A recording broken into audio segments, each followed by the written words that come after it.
Assalamualaikum warahmatullahi wabarakatuh. Perkenalkan, nama saya Pumavinka Olivia dari Prodi Ekonomi Syariah 5A.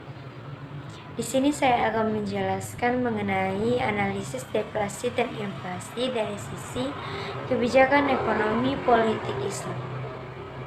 Kebijakan ekonomi politik Islam, analisis terhadap inflasi dan deflasi itu didasarkan pada prinsip-prinsip keadilan, keseimbangan, dan kesejahteraan masyarakat. Kedua fenomena ini mempengaruhi stabilitas fenomena ekonomi dan harus dikelola dengan cara yang sejalan dengan syariah. Inflasi dan deflasi. Kedua konsep ini memiliki dampak yang luas terhadap perekonomian dan nilai mata uang yang kita miliki. Inflasi dan deflasi adalah satu hal yang penting dalam perekonomian yang harus kita pahami dengan baik.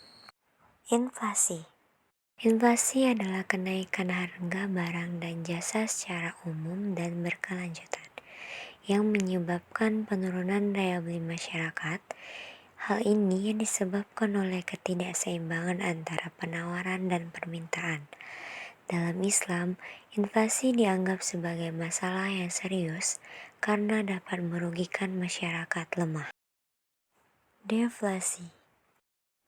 Deflasi adalah penurunan harga barang dan jasa secara umum dan berkelanjutan yang menyebabkan penurunan pendapatan bagi produsen.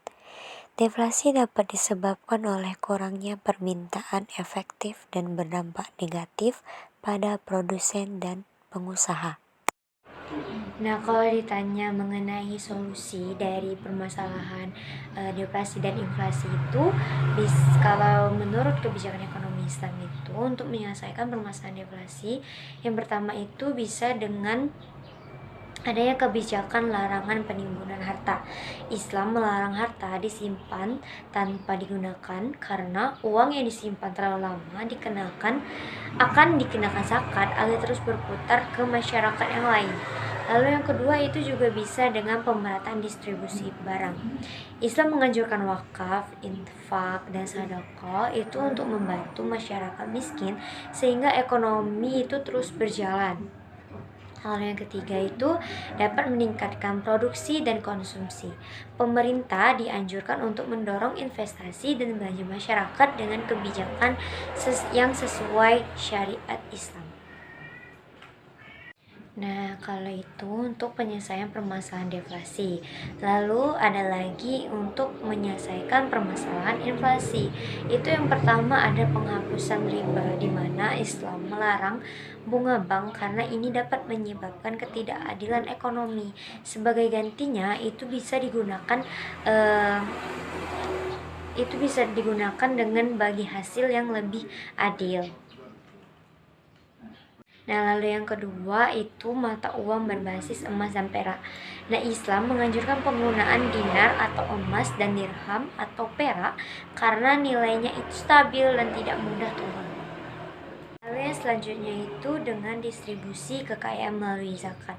Zakat itu akan membantu mendistribusikan kekayaan dari yang kaya ke yang miskin sehingga daya beli masyarakat itu lebih merata. Lalu bisa juga dengan pendorongan ekonomi yang real. Nah, ini fokusnya itu pada sektor nyata seperti pertanian, perdagangan, dan industri yang dapat menghasilkan barang-barang dan jasa secara langsung. Kesimpulan, kedua kondisi ini dapat memiliki dampak negatif pada perekonomian. Namun, deflasi seringkali lebih dianggap buruk daripada inflasi. Inflasi dapat membuat perusahaan dan individu menyesuaikan harga dan upah mereka.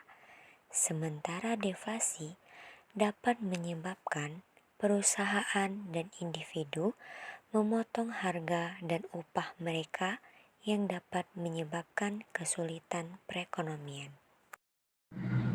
mungkin itu saja penjelasan yang dapat saya berikan. Lebih dari kurangnya saya mohon maaf. Kepada Allah saya mohon ampun. Saya akhiri. Wabillahi taufiq walhidayah. Wassalamualaikum warahmatullahi wabarakatuh.